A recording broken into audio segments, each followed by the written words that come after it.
Começar, Rafa. Então, tá bom.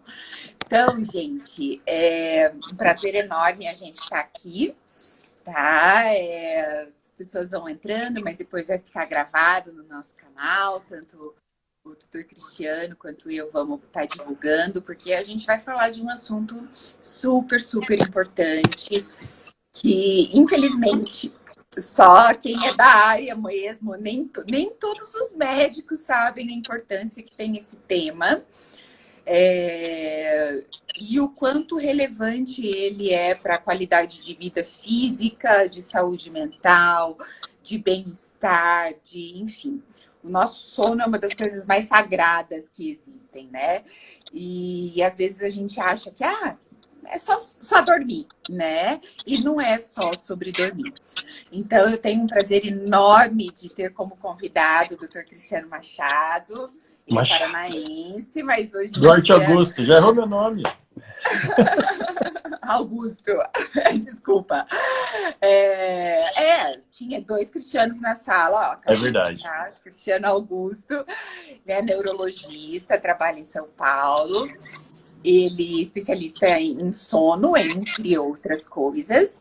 E a gente vai estar falando desse tema que nós dois vemos, né, na área médica como um assunto bastante importante, como um assunto que não é trivial. E é uma honra, Cris, ter você aqui. Não vou chamar de doutor Cristiano, não precisa. Tá, mas enfim, a insônia é algo importante da gente comentar. Eu gosto sempre de falar sobre insônia, colocando já os 3 pilares de vida saudável, né? Hoje a gente leva muito em consideração a alimentação, a atividade física, e com certeza um dos pilares mais fundamentais para você ter uma vida saudável é o sono, né? Você ter um sono não de número de horas, mas sim um sono de qualidade, um sono reparador, que faça com que você tenha um dia... uma capacidade de ter o seu dia adequado, de resolver todos os seus problemas diários sem estar cansado, sem ter sonolência, sem ter irritabilidade. Tudo isso é muito importante mesmo. Eu também já queria agradecer, né, Raquel, por ter me convidado aí para falar um pouco. Eu acabei de fazer uma pós-graduação agora em medicina do sono, então as coisas estão meio vivas assim na cabeça, é bem bacana poder falar alguma coisa. Bom, acho bem que... fresquinhas ideias, mas o conceito muito importante, né? A gente só leva em conta, né, esses pilares quando falta o sono, né? E eu sempre digo, né? Às vezes dormir não significa um sono de qualidade. E daí vieram muitos problemas e um conceito até relativamente novo que eu queria que você explicasse para a gente, Cristiano, do que é a medicina do sono? Como é que ela surgiu? Contextualiza isso um pouquinho para a gente. Então, assim, a medicina do sono é o ramo da medicina, Raquel, que estuda os transtornos do sono. Então, tudo que está atrapalhando a pessoa de ter um sono de qualidade vai repercutir e dar nessa dificuldade a gente consegue categorizar em diferentes tipos de transtornos do sono. Então, todas as pessoas que têm uma queixa assim, meu sono tá ruim, eu durmo, mas durante o dia eu me sinto cansado. Então, isso são os transtornos que acontecem durante a noite que vai repercutir durante o dia. 1/3 da população mundial tem queixas de sono, sabe? Então, é uma coisa muito relevante, de muita gente tem problema de sono.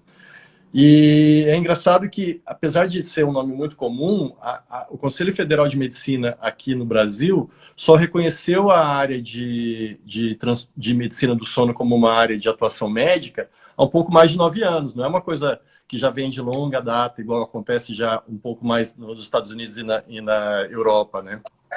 Então, é uma criança que está se desenvolvendo, mas apesar de ser uma criança ainda aqui no Brasil, a gente já tem estudos bem robustos, assim, de impacto mundial, que saíram aqui de São Paulo e de outros estados aqui do Brasil. É bem bacana isso.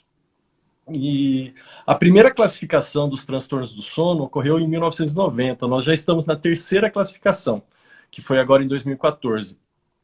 ele coloca que a insônia é o principal transtorno do sono que acontece no mundo, né? Então, uma média aí de quase 10, um pouco mais de 10% de pessoas sofrem de insônia.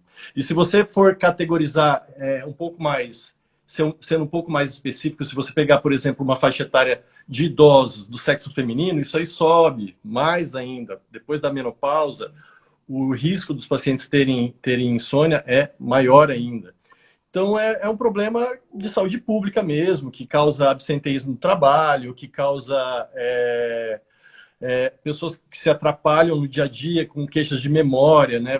O sono tem muita relação com a memória, então acaba atrapalhando você de ter uma vida saudável e ir atrás de se exercitar, então evolui para uma obesidade, tem várias outras coisas, queda de produtividade no trabalho. Então, o impacto na saúde é muito relevante, né? Então, o transtorno do sono se tornou importante para tentar ajudar essas pessoas e a medicina do sono, né? Se tornou importante para tentar ajudar essas pessoas a ter uma qualidade um pouco maior na sua vida, né? Eu acho que essa aqui é a grande direcionamento da medicina do sono. E é tão relevante que, gente, até muito pouco tempo atrás, a insônia ela era classificada, né, Cris, entre primária e secundária. Ou seja, se é secundária, você só trata a depressão, que a insônia já vai resolver automaticamente. E isso foi tomando uma robustez tão grande que hoje insônia é uma doença por si, não um sintoma, né?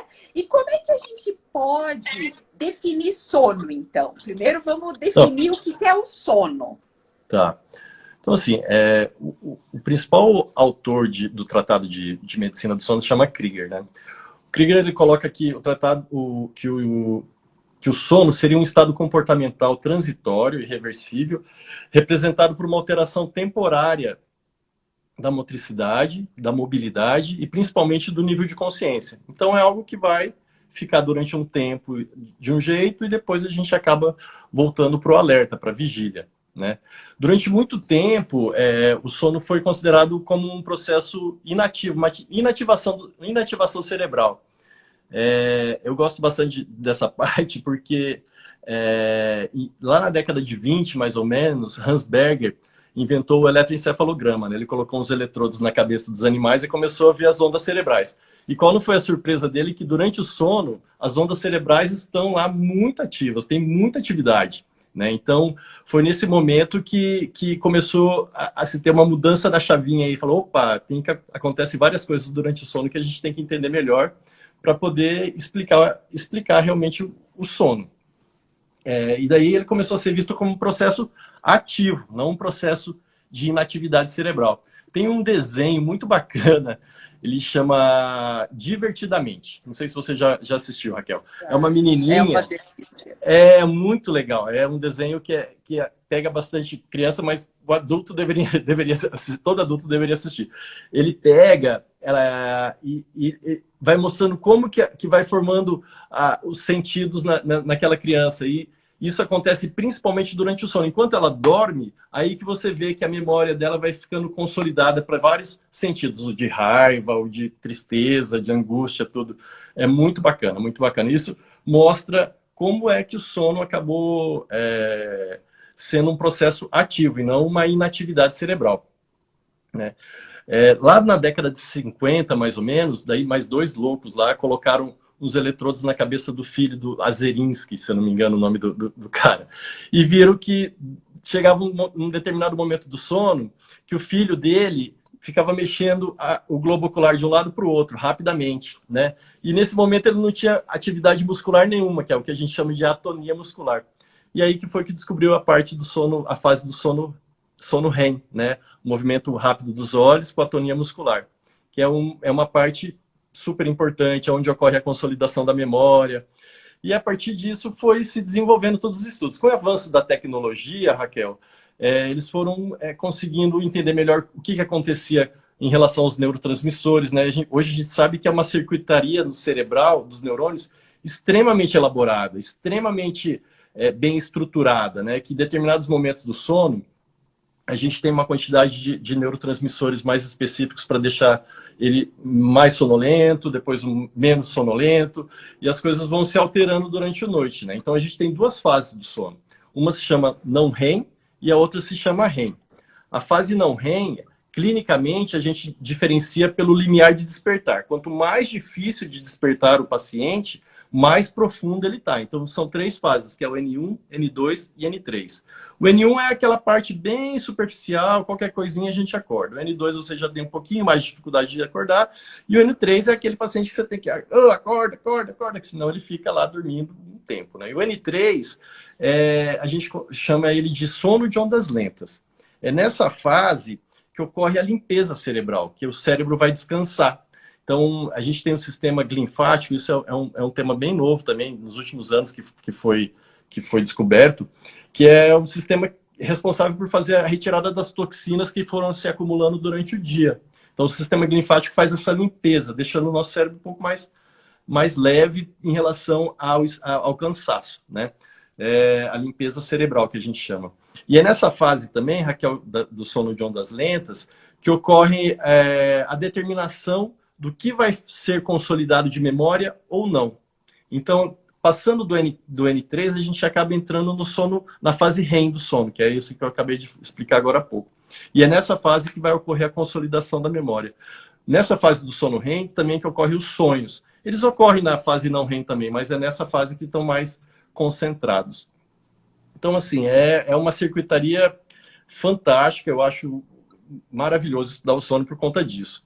Hoje, também com a tecnologia, já existem estudos mostrando quais as áreas do cérebro são mais ativadas durante determinadas fases do sono. Então, tem a tomografia por emissão de pósitron, que eles mostram, ó, na fase não REM é essa área específica aqui que está mais hiperativa, na fase REM é essa aqui. Então, é muito bacana essa parte de sono aí em relação a isso.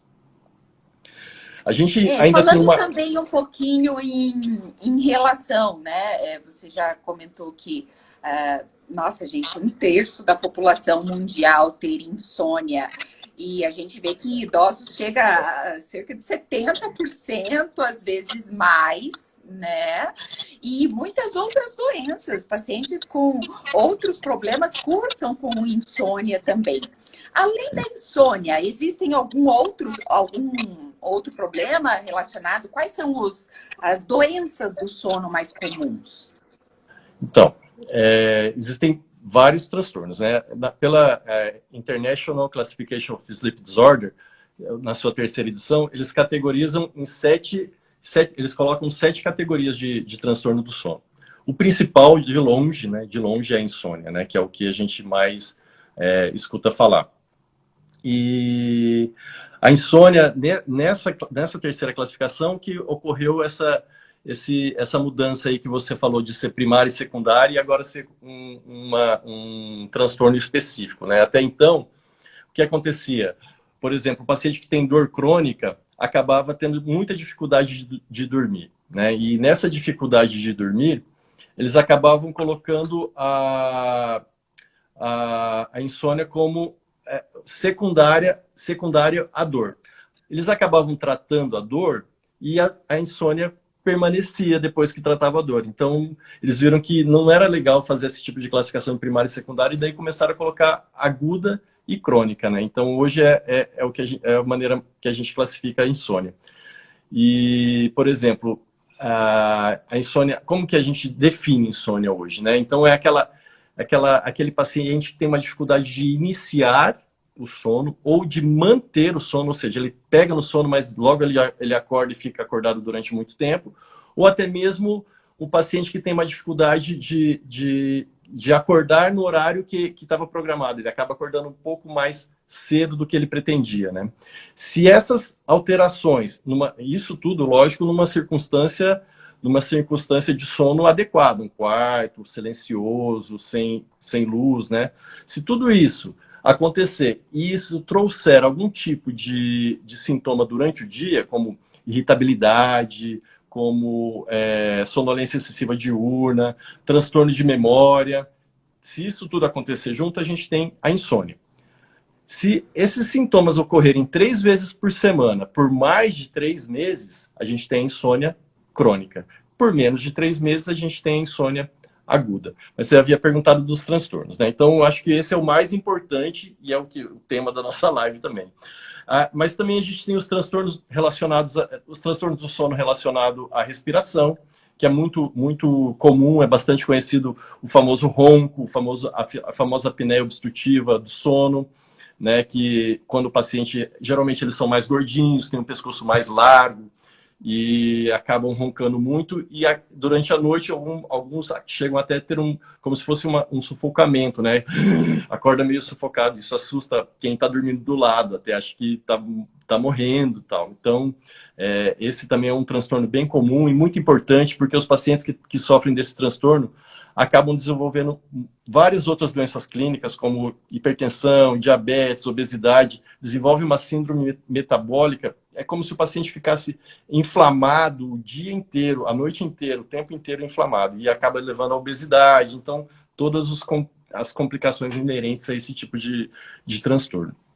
Outro explicar transtorno... aqui, né, Cristiano, que lembra que ele tinha falado daquele sistema linfático que limpa o nosso sistema. Então, se isso não estiver funcionando, né, vai começar a vir toxinas que vão fazer esses outros problemas, né? A gente não tem radicais livres, toxinas, gente, que acontecem no nosso cérebro e que vão ocasionar esse monte de outras doenças. Exatamente.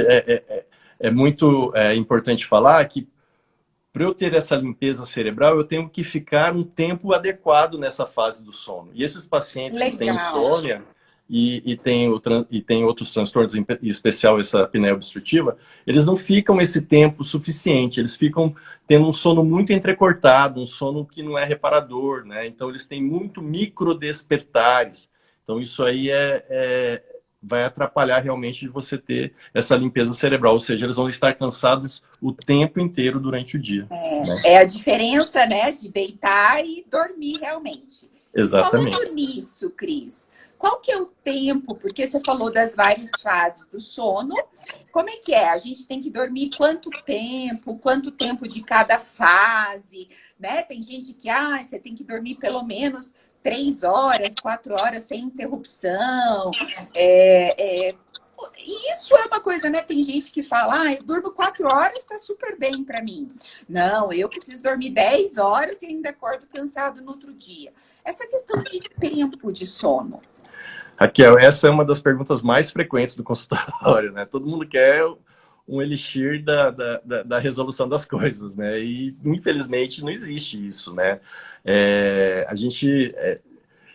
saiu um estudo na National Sleep Foundation que colocou um desenho desde do bebê, daí vai da pré-escola, escolar, adolescente, adulto, idoso, e ele coloca quantas horas cada um deve dormir, né? Então lá eles colocam que o adulto, o idoso, deveriam dormir de 7 a 9 horas.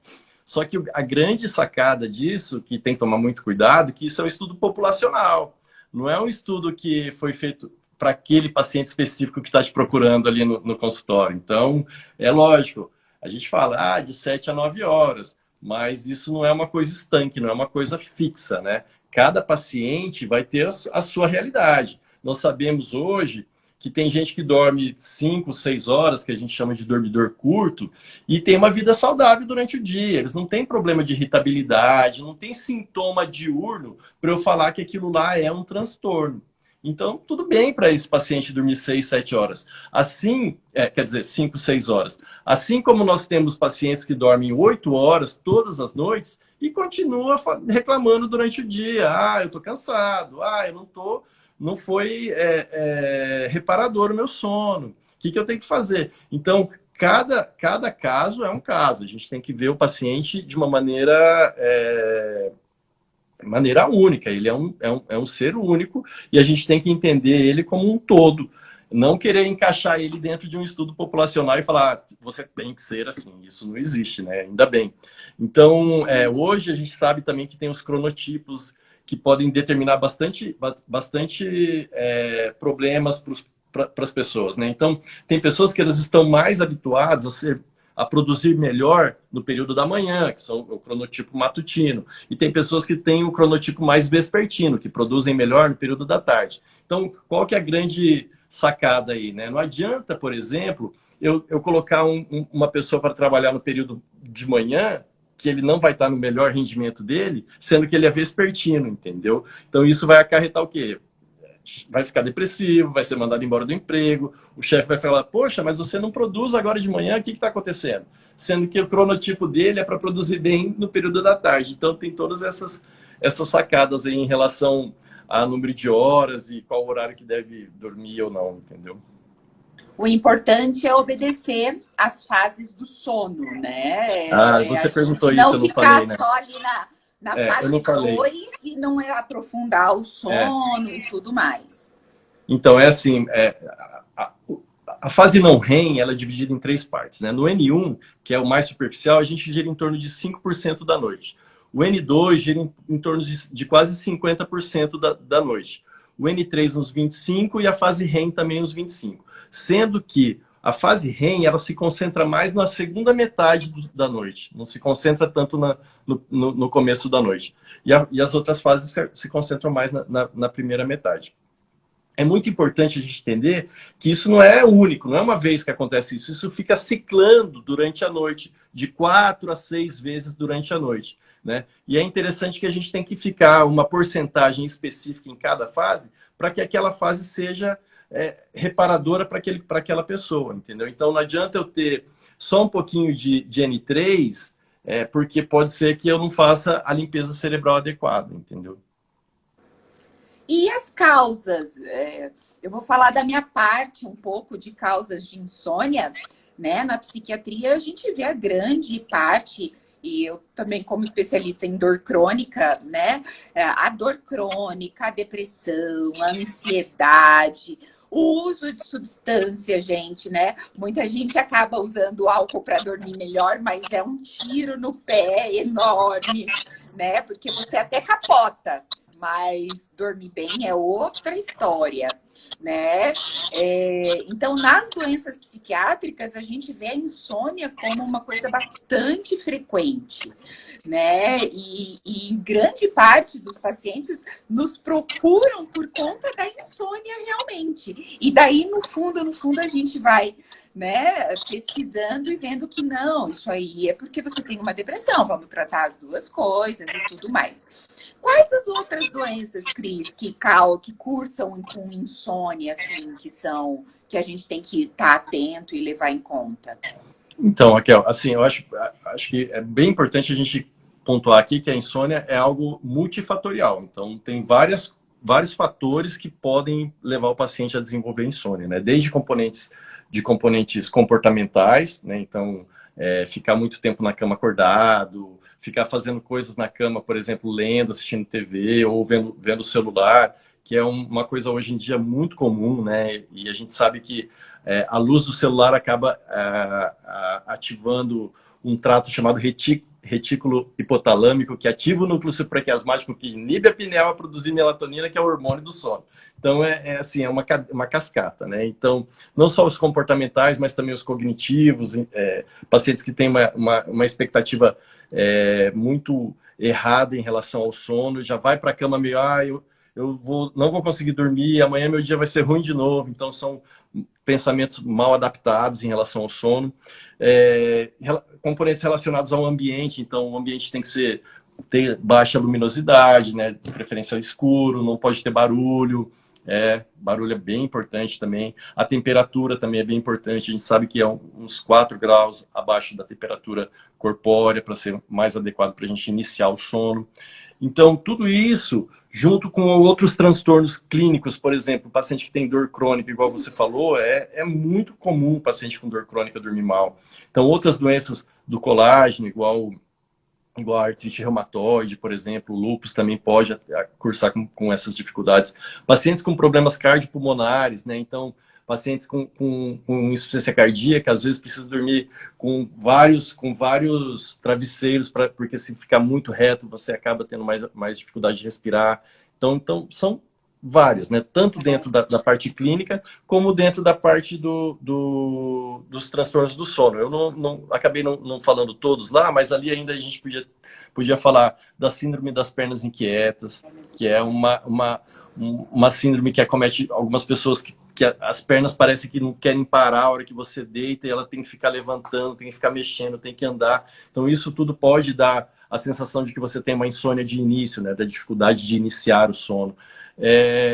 Outra, por exemplo, do paciente que tem a TDAH, transtorno de déficit de atenção e hiperatividade, né? Esses pacientes acabam usando medicamentos que são muito estimulantes, como a Ritalina, e acabam levando a uma dificuldade também de iniciar o sono por conta de medicações. Então, é uma gama enorme de situações que podem levar o paciente a ter a insônia, né? E situações muito comuns, né? Por exemplo, tireoide também, né? A tireoide tanto para mais quanto para menos pode afetar o sono. É importante isso de você falar dos remédios, porque, gente, até remédios clínicos usados para coisas que nem são remédios controlados, sabe, podem ocasionar alteração de sono, né?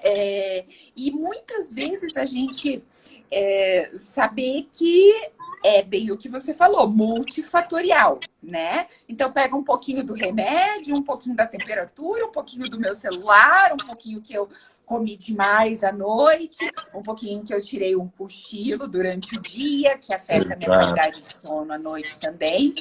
Então, são vários fatores que colaboram para isso. Eu li um estudo que eu achei bem importante para homens lá pelos seus 45 anos, mais ou menos, que aumenta, inclusive, o risco cardiovascular para infarto. A insônia, gente, foi classificada como um fator de risco para ter infarto, né? Para ter um infarto no coração como um fator de risco ali, semelhante a colesterol, estresse e tudo mais. Né? Então, Raquel, como é que funciona isso? Então, assim, Raquel, isso é bem interessante falar sobre isso, que existem algumas teorias para tentar explicar como que a insônia acontece, né? Um cara lá em 1996, 5, uma coisa assim, chamado Spillman, lançou uma primeira teoria, uma teoria, já existiam outras, falando que pessoas que tinham uma predisposição, né, elas fossem predispostas a ter insônia. Quem são essas pessoas? Tem várias características, em especial características psicológicas mesmo, como os pacientes que são mais ruminadores, que são mais negativos. Sabe aquela pessoa que você tem um IP roxo na frente da calçada da sua casa, você olha e fala assim, nossa, que lindo esse IP com essas flores bonitas e tal. Essa pessoa ruminativa vai falar assim, nossa, eu vou ter que limpar todas essas folhas quando elas caírem. Então, sabe, não consegue ver o lado positivo, né? Então, essas são as pessoas mais predispostas a ter insônia. Então, através de um mecanismo de precipitante para ter a insônia, eles acabam desenvolvendo a insônia e isso pode se perpetuar. Então, aí acaba tendo a insônia crônica. E aí, um ano depois que o Spillman lançou esse estudo, veio um outro cara chamado Perles que falou assim, o cérebro do paciente que está com insônia, ele é hiperalerta. Então, ele aprimorou essa teoria do Spillman e falou, quem tem insônia fica com o cérebro hiperalerta. Então, ele tem um hiperalerta cortical, que é do cérebro, cognitivo, de ficar pensando muito rápido, que é aquela sensação que a hora que você deita na cama vem um monte de informação na sua cabeça, você não consegue, às vezes, nem organizar direito. E o hiperalerta somático, que acaba levando a uma hiperatividade do sistema simpático. O sistema simpático ativado a noite inteira, isso é igual ao quê? Hipertensão, diabetes, obesidade, arritmia, infarto, AVC. Então, a insônia acaba funcionando como um fator de risco mesmo para todas essas patologias. Eu tenho um paciente jovem, 38, 39 anos, eu atendi ele faz 2 semanas. Ele não sabia que ele tinha hipertensão. Eu vi a pressão dele sentado, deitado e em pé e falei, sinto muito. Todas as pressões foram acima de 160. E aí ele tem insônia, né? Então, eu falei, vamos tratar a sua hipertensão? Sim, mas a gente vai ter que tratar a sua insônia também, porque provavelmente você tem essa hiperatividade e que vai deixar você como um fator de risco para ter outras doenças mais graves, né? E não só doenças clínicas, como as doenças mentais também, né? Essa hiperatividade, a gente sabe hoje que tanto a insônia como a hipersonolência, elas funcionam como um fator de risco e fator de critério diagnóstico para doenças mentais. Você pode falar isso melhor que eu, para ansiedade, para depressão, né? É muito linkado, né, a medicina do sono com a psiquiatria justamente por isso. Não sei se você tem alguma coisa que você queira colocar em relação a essa parte de ansiedade aí. Gente, e essa é uma realidade que a gente viveu na pele, mesmo quem não tenha, né, viveu noites, né? A gente fez até uma enquete aqui antes de começar, se perguntou se alguém já teve insônia na vida, a gente, 100%, né, de quem respondeu disse que já teve insônia em um dado certo momento da vida. E quem dirá em 2020, em plena pandemia, né? É uma das coisas que, né, para a gente ver o quanto a ansiedade, a expectativa, essa predisposição de ver a parte cheia do copo, as pessoas ruminativas, as pessoas que já têm uma... Ai, meu Deus, aquela preocupação de dormir, né? Ai, meu Deus, se eu não dormir, eu não vou acordar bem amanhã, e se eu não acordar bem amanhã, eu não vou render. E daí Isso vira uma bola de gera neve. uma ansiedade, né? E daí pessoas já com transtornos de ansiedade ou que têm essa ansiedade pelo dormir, né, acabam sofrendo disso. Gente, a insônia também é um fator que pode precipitar. Você tem uma insônia lá por um outro fator qualquer, né? Uma insônia que seja... A gente pode desenvolver pela privação de sono, né, doenças graves como o transtorno bipolar. Né? Existe um estudo que foi feito com ratinhos e que deixavam os ratinhos acordados, né? Então, um tanto de ratinho ficava dormindo, podia dormir quando eles quisessem, e outro tanto de ratinho, eles ficavam numa bacia com um pouquinho assim de água, e daí eles não podiam deitar, porque se deitasse ia ser acordado. Gente, deu 2 noites, os ratinhos começaram a brigar, começaram a comer diferente, começaram a brigar fisicamente, mais irritados, andando de um lado para o outro, comportamentos muito importantes que a gente vê pela privação de sono. Então, além de causar tantos problemas clínicos, tantos problemas psiquiátricos, eles podem, inclusive, despertar, né? Pessoas, falando muito além de doenças psiquiátricas, como insônia e depressão, vamos falar de sintoma, irritabilidade, a gente fica um poço de mau humor, daí acaba comendo errado no outro dia, acaba, né? Então, são tantas coisas que a insônia nos prejudica. Eu acho que é só se perguntar assim, né, Raquel? Se você tem alguma coisa muito importante para fazer amanhã, o que é melhor, você ficar a noite inteira acordado ou você dormir bem, né? Pronto, né? Já tá, a resposta é muito simples. Mas isso é muito óbvio. É tão óbvio que fica difícil a gente entrar em outra seara se não for por aí, né? Você começou a falar da relação com transtornos mentais. Eu lembro de uma meta-análise que eu li recentemente, de 2018, no Sleep Medicine, que era um grupo da... Ai, caramba... Era da Suíça, era um grupo europeu, da Suíça, Itália e mais algum lugar. Eles avaliaram mais ou menos 1.900 estudos tentando correlacionar a insônia como fator de risco para desenvolvimento de transtornos mentais. E daí é lógico que depois de avaliar todos, fazer uma revisão sistemática de todos os trabalhos, eles viram que realmente a ansiedade e a depressão sempre é uma coisa que já está bem claro. Mas eles encontraram também dependência de álcool e psicose, né? Imagina, desenvolver psicose por conta de um transtorno de sono, de insônia, né? É meio maluco isso. Psicose, para quem quem é leigo, gente, você meio que sair da casinha mesmo, sabe? Começar a escutar vozes, ficar confuso, desorientado, a pessoa vê coisas que não existem, escuta coisas que não existem, dá uma confusão na mente, começa a falar nada a ver, coisas nada a ver. Então, são sintomas bastante graves mesmo, né? Eu vi uma pergunta que eu achei interessante ali.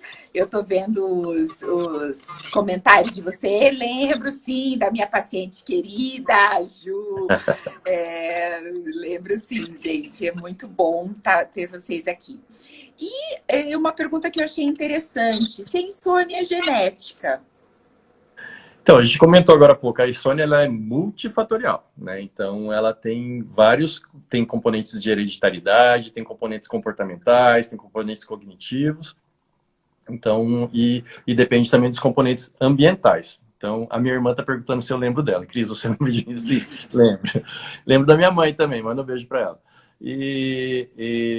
Então, ela é multifatorial, ela não é só genética, entendeu? Isso. Então, saber que se na família da gente, né, já tem alguém, então eu também tenho que opa, né, eu tenho um bracinho genético, a gente tem que tá atento a isso, né? E assim, vamos tentar dar algumas dicas, né, para a gente dormir melhor. Bom. Né? Uma coisa chamada higiene do sono, né? Depois a gente pode até falar um pouquinho sobre remédio, mas isso aí, gente, vai muito da avaliação, né? A importância de um profissional habilitado avaliar e ver se isso, né? Do que é, de onde vem, para onde vamos e avaliar. Realmente existem exames que são necessários muitas vezes fazer. Mas e fora o remédio, né, Cris? O que a gente pode fazer para melhorar nossa qualidade de sono? Boa, eu adoro isso. Porque, assim, se a gente for fazer uma pesquisa sobre os remédios mais vendidos hoje no Brasil, no topo é o clonazepam, que é o Rivotril, né? E o Zolpidem, que é o Stilnox, ou entre outros, né? Então, assim, é incrível. O paciente entra num desespero no seu consultório, assim, pelo amor de Deus, me dá a receita para eu comprar o remédio. E ele não aceita você sentar e conversar e explicar para ele que isso não é o mais importante para a insônia, entendeu? Ele já vem cheio de armas contra você tentar dar uma orientação para tentar tirar a medicação, né? Porque hoje, gold standard para o tratamento de insônia crônica é a terapia cognitivo-comportamental. Dentro da terapia cognitivo-comportamental estão as medidas de higiene do sono que a doutora Raquel estava informando. Então, são várias situações muito simples, até se a gente começar a falar todas essas... mas isso é muito óbvio, isso é muito bom. Mas se você usar esse óbvio, vai mudar a sua qualidade de sono, vai mudar a sua qualidade de vida, porque você vai dormir melhor, você vai conseguir produzir mais, você não vai ter tantos problemas relacionados à memória, por exemplo. Muito comum chegar hoje no consultório da gente, pacientes que falam assim, quando eu era mais jovem, eu estudava e era tão fácil aprender, e hoje eu trabalho de manhã e estudo à noite, e eu não consigo aprender a hora que eu vou estudar, doutor. Daí você pergunta, quantas horas de sono você está dormindo durante a noite? Daí ele fala, não, eu estou indo dormir 1h e acordando às 5h30 para ir trabalhar. Bom, provavelmente você não deve estar tendo a consolidação da memória. Você não está ficando no sono REM a quantidade suficiente para aquela memória ser fixada no seu Winchester, do seu cérebro, né? Então, as medidas assim, de higiene do sono que são muito, muito importantes é tentar ter um hábito de dormir e acordar sempre no mesmo horário, né? Porque o seu cérebro ele acaba se condicionando a fazer aquela atividade, né? Então, existe um estudo que foi Pavlov, não sei se você já ouviu falar, Raquel, é um psicólogo que ele fez um estudo com cães, que ele colocava a comida, tocava a sinetinha e os cães chegavam e começavam, a hora que olhavam, né, a comida, começavam a babar, babar, babar. E aí passou um tempo, sempre no mesmo horário. Passou um tempo, ele tirou a comida e tocou a sinetinha.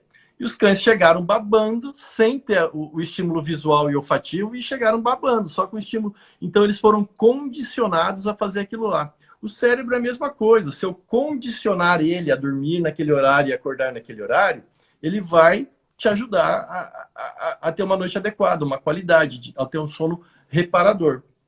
Então, isso é uma das regras fundamentais. A segunda, Eu gosto sempre de escrever no receituário, sabe, Raquel? Quais são as dicas, assim, né? Eu estou aqui tentando lembrar como que eu faço, né? Outra dica importante é evitar bebidas estimulantes à noite. Então, café depois das 6 horas, não se toma café depois das 6 horas. Tem que tomar café durante o dia para você te ajudar. Porque o café é um estimulante. Tem outras bebidas com taurina que são estimulantes, né? Tem chás que tem taurina. As pessoas às vezes perguntam, ah, mas é um chazinho à noite, daí você vai lá e vê na composição daquele chá tem estimulante. Então não adianta eu querer tomar. Chimarrão, Querer Coca-Cola, tomar. Guaraná. Exatamente. Outra dica importante, não beber muita água à noite, né? Beber bastante água durante o dia, aproximadamente 2 litros, que é recomendado, mas durante a noite não beber, porque muita água à noite vai fazer com que você levante para ir fazer xixi, e isso vai atrapalhar, vai picotar o seu sono, vai deixar ele entrecortado, né? Atividade física, manter a atividade física durante o dia, mas evitar atividade física muito extenuante próximo da hora de dormir. Então, 1h30, 2 horas antes de dormir, não se faz atividade física muito forte, né?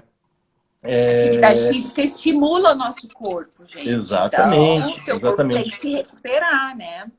Evitar estímulos enquanto você está na cama. A cama, Raquel, ela foi feita para 2 coisas: dormir e sexo. Então, não é para você ficar estudando em cima da cama, não é para ficar assistindo TV em cima da cama, não é para ficar estimulando com o celular em cima da cama. Então, o cérebro ele tem que estar condicionado a entender que a hora que você deitou é para você dormir. Porque se você dá outro estímulo, ele vai falar, ué, mas é para dormir ou é para ficar assistindo TV? É para dormir ou é para ficar lendo? Então, é muito importante isso desses estímulos, né? Que mais que dá para falar aqui? Tomar sol, é muito importante tomar sol para você estimular o seu núcleo supraquiasmático a inibir a melatonina, ou depois, quando você parar com a luminosidade, a melatonina ser produzida adequadamente. E mais ou menos da higiene do sono é isso aí. Aí depois da higiene lembrar também, né, gente, de refeições muito pesadas. Faltou isso. Né? Isso vai estimular, vai te deixar, né, empachado e não vai nem digerir direito e não vai nem dormir direito, né? Lembrar, como o Cris já colocou, gente, o sono é um ritual. A gente tem que estar com o corpo aquecido, o ambiente gostoso, cheiroso, acolhedor, né? Tão gostoso, aquela coberta cheirosinha.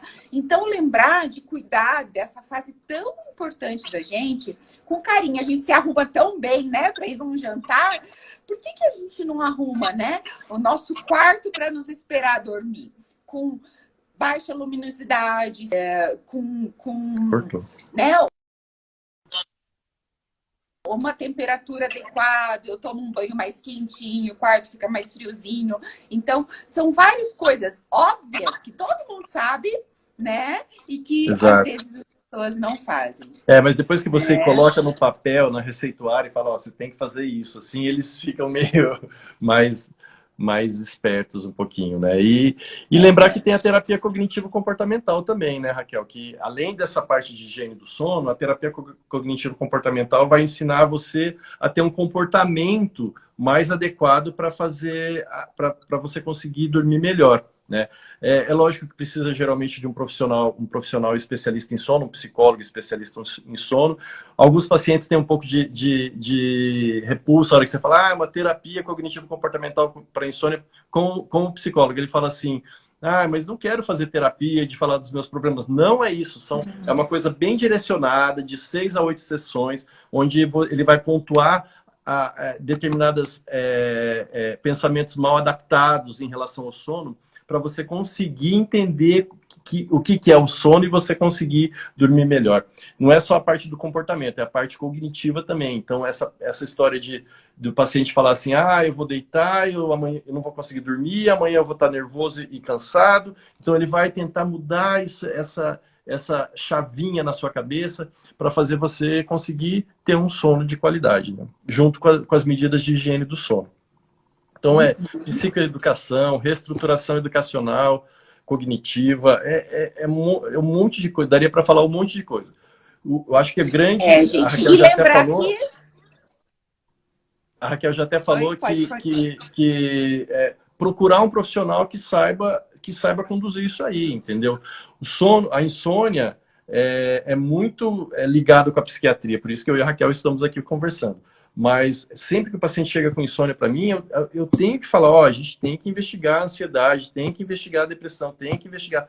Então, a gente vai ter que fazer uma abordagem mais ampla, né? E muitas vezes não é só medicamento. Aliás, nem sempre é medicamento, né? Mais a terapia cognitivo-comportamental. A gente aposta muito no remédio, mas daí acontece isso, da gente escutar tanto que é dependente de remédio para dormir. Mas é porque só apostou no remédio e não fez as outras mudanças. Exato, né? exato. E sim, gente, esses remédios causam dependência, sim, inclusive dependência química. Não só química, como a parte de memória, né? E fora os efeitos colaterais. Então, dizer que eu e o Cris não usamos remédio de dormir é mentira, claro que a gente passa, tá? Mas tem que saber passar. Não se toma remédio de dormir por 20 anos, sabe? Não. Tem alguma coisa errada. Não se toma remédio de dormir. Né? O resto da vida e só vai aumentando a dose ou trocando o tipo. Gente, muitas perguntas aqui, mas nosso tempo está tão restrito. Cris, eu queria ver se você tem alguma consideração final. Eu queria só colocar mais uma coisinha assim para dar um start aí a algumas pessoas que talvez não entenderam muito o que a gente quis dizer. Insônia tem que investigar, tem que procurar um profissional da saúde que saiba lidar com os transtornos do sono, né? Então, seja ele neurologista, seja ele psiquiatra, muitos pneumologistas também tratam por conta dessa parte da apneia obstrutiva do sono, muitos otorrinolaringologistas. Então, procure alguém que entenda disso aí, entendeu? E segundo, o principal tratamento não é o remédio, gente. O remédio a gente usa por um curto espaço de tempo até aquele paciente reestruturar a parte cognitiva comportamental para dormir bem. Então, o principal tratamento hoje é a terapia cognitiva comportamental para insônia. Existem outras terapias de relaxamento muscular, mindfulness, a terapia de aceitação e comprometimento, que é o ACT, que está vindo com tudo aí também. Então, existem várias coisas para se fazer que não só o remédio. Acho que é mais ou menos isso. E essas terapias que o Cris falou são braços da terapia cognitivo-comportamental, tá? A terapia cognitivo-comportamental tem vários braços e várias delas são mais focadas, mas não é terapia para o resto da vida, ficar falando, relembrando da mãe, da avó. Não é isso, gente. Uma coisa direcionada. É um tratamento mais direcionado e muito, muito efetivo, mas que tem que, de novo, ser feito de uma forma... Assim como é multifatorial, a gente tem que tratar de forma multidisciplinar, né? Então, se você tem obesidade, a gente tem que procurar um endócrino. Se tem a apneia, a gente tem que talvez usar um CPAP, que é um aparelho que ajuda.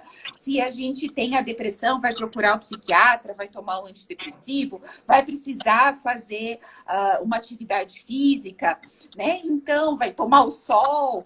Então, assim como a doença é multifatorial, o tratamento também tem que ser múltiplo. Não apostem numa coisa só, porque a gente está fadado ao fracasso. Cris, muito bom ter você aqui. Vamos repetir de novo. Nossa, voa o tempo. Já deu 1 hora. E se não fosse o próprio canal, que cai dava para falar bastante coisa. Tá tudo aqui, assim, louco para sair, mas infelizmente o tempo está acabando. Vai ficar gravado. Tá, gente, eu agradeço de coração, Cris, para a gente ter falado de um tema assim tão, tão importante. E quem nos escutou aqui sabe, procurou justamente porque entende a necessidade disso e que a gente espalhe, e às vezes dentro da nossa própria casa, né? Ó, você não tá dormindo bem e tal. Eu tenho na minha mãe deve estar aí escutando, tomara que ela tenha puxado a orelha dela para fazer a terapia cognitiva comportamental para insônia. Ela gosta de um Zolpidem. Tô brincando, viu, mãe? É mais fácil, né? Mas nem sempre é o mais resolutivo. Tá certo. Obrigada, um agradecimento especial também para a Moana, que ajudou eu, Cris, um monte. Super. Tá? Obrigada, Moana, de coração. Aos meus pacientes, aos amigos, aos colegas de trabalho que prestigiaram. E esperamos ter ajudado. Foi um momento bem gostoso e bem produtivo. Obrigado você, Raquel. Fiquei bem feliz. Então, gente, ficamos por aqui. Boa noite. Boa noite. Façam higiene do sono. Nada de comilança agora à noite. Tá? E procure um profissional da saúde. Vamos cuidar com carinho do sono da gente. Vamos fazer higiene do sono. Talvez seja um bom dia para a gente iniciar essas mudanças. Boa noite a todos e muito obrigada. Tchau, gente. Tchau, tchau.